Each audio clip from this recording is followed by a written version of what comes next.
असहाबुल उख्दूद कौन थे? इनके बारे में मुफस्सिरीन का इख्तिलाफ है। उख्दूद कहते हैं खंदक को। वाक़या कुछ यूँ है कि हज़रत सुहैब रज़ी अल्लाह ताला अन्हु से रिवायत है कि अगली उम्मतों में एक बादशाह था जो खुदाई का दावेदार था। एक जादूगर इसके दरबार में बड़ा मुकर्रब था। इसने बादशाह से कहा, मैं बूढ़ा हो चुका हूँ, लिहाजा तुम एक लड़के को मेरे पास भेज दो ताकि मैं इसे जादू सिखा दूँ। चुनांचे बादशाह ने एक होशियार और समझदार लड़के को जादूगर के पास भेज दिया। लड़का रोज़ाना जादूगर के पास आने जाने लगा। रास्ते में एक ईमानदार राहिब रहा करता था। लड़का एक दिन राहिब के पास बैठा। उसको राहिब की बातें बहुत पसंद आईं। रोज़ाना जादूगर के पास जाने से पहले इसके पास बैठा करता था।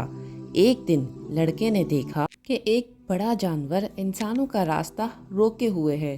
तो लड़के ने ये मंजर देखा। इसने सोचा कि आज जाहिर हो जाएगा कि जादूगर अफजल है या राहिब। तो इसने एक पत्थर उठाकर दुआ मांगी, या अल्लाह, अगर तेरे दरबार में ये मज़हब इस जादूगर से ज़्यादा मकबूल और मजबूत है तो इस जानवर को इस पत्थर से मार दे। ये दुआ करके लड़के ने इस जानवर को पत्थर मारा तो ये जानवर मर गया। लोगों का रास्ता खुल गया। लड़के ने राहिब से ये वाक़या बयान किया तो राहिब ने कहा कि खुदा के यहाँ तेरा मर्तबा बहुत बुलंद हो, लिहाजा अब तो तेरी आजमाइश ज़रूर है, इसलिए किसी को मेरा पता ना बताना और इम्तिहान के वक्त सब्र करना। ये लड़का इस कदर साहिब करामत हुआ कि इसकी दुआओं से मादरजात अंधे शिफायाब होने लगे और बादशाह के दरबार में इसका चर्चा होने लगा। तो बादशाह का एक बड़ा मुकर्रब जानशीन था, वो अंधा हो गया था।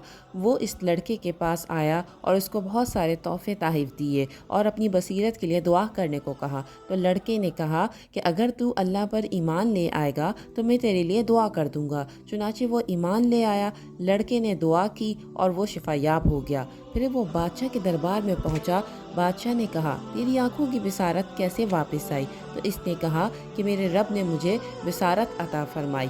बादशाह गज़बनाक हुआ कि मेरे अलावा भी तेरा कोई रब है? तो इसने कहा, हाँ, अल्लाह ताला मेरा और तेरा रब है।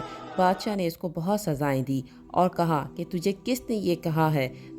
बादशाह ने लड़के को कैद करके इस कदर मारा पीटा तो इस लड़के ने राहिब का नाम बता दिया। बादशाह ने राहिब को गिरफ्तार किया, कहा कि तू अपना अकीदा छोड़ दे, मगर राहिब ने साफ मना कर दिया और कहा, मैं अपने अकीदे पर मरते वक्त तक कायम रहूँगा।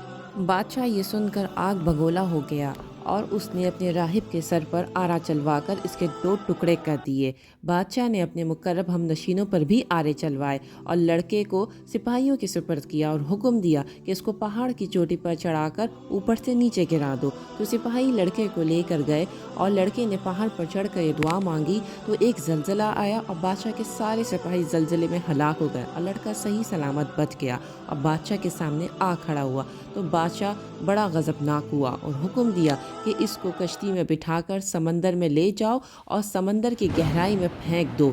सिपाही इस लड़के को उठाकर समंदर में ले गए और लड़के ने कश्ती में बैठकर दुआ मांगी। कश्ती गर्क हो गई और सब हलाक हो गए और लड़का सही सलामत बादशाह के पास वापस आ गया। बादशाह हैरान हुआ। लड़के ने कहा, अगर तू मुझे मारना चाहता है तो एक सूरत है, तू मुझे सूली पर लटका दे और अल्लाह का नाम लेकर तीर मार कि मैं शहीद हो जाऊं।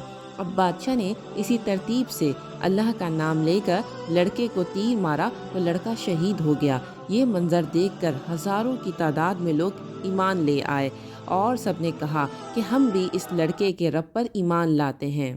बादशाह ये देखकर गज़बनाक हुआ और उसने एक घड़ा खुदवाया, उसमें आग जलवाई। जब शोले बुलंद हो गए तो इसने ईमान वालों को पकड़ पकड़ कर इस घड़े में डालना शुरू कर दिया। यहाँ तक कि 77 ईमान वालों को इसने आग में डाल दिया। एक ईमान वाली औरत अपने बच्चे को लेकर आई और बादशाह ने इसको आग में डालने का फ़ैसला किया तो वो कुछ घबरा गई। तो दूध पीते हुए बच्चे ने कहा, मेरी माँ सब्र कर, तू हक पर है। बच्चे की ये आवाज़ सुनकर माँ का जज्बा ईमानी बेदार हुआ। फिर जालिम बादशाह ने इस ईमान वाली औरत को भी आग में डाल दिया।